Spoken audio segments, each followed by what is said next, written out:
Hey, back with the third and final segment, make our third and final pick and wrap things up right here on the NFL edition of The Odds Couple. Mark, you're going to go to Monday night. The Saints won the Super Bowl, looked impressive in week 1. The Niners looked awful in week 1, yet something tells me you like the home dog. I'm going to go to the awful home dog in this football game, Sid, and here's the reason why. We talked about it a bit earlier in the show with our angles portion of the show, talking about how bad defending Super Bowl champions are in game number 2. You combine that with the fact that you take a look at San Francisco. While they were drilled on the field in that football loss at Seattle, they completely outplayed the Seahawks in the game. They won the stats in the contest, yet were drilled on the scoreboard. That's an embarrassed home dog in this football game.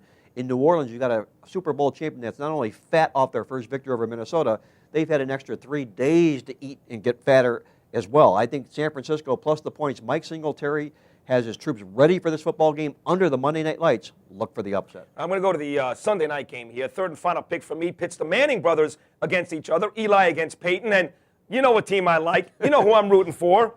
Is my Giants shirt. With that said, take the Colts. Oh, my God. There's no way the Colts start the year 0-2. Same exact thing as I said earlier about Brett Favre and why the Vikings are going to beat up on the Dolphins. The Giants, they got a win week 1 against Carolina, still made lots of mistakes. Indianapolis had a great game out of Peyton Manning in the loss to Houston. They just couldn't stop the run. I think there'll be lots of points scored for both teams in this game Sunday night. I think both brothers will play well, but in the end, the Colts will find a way to win this game by a touchdown, 10 points. Either way, you're fine because you're only laying 5. My heart tells me Giants.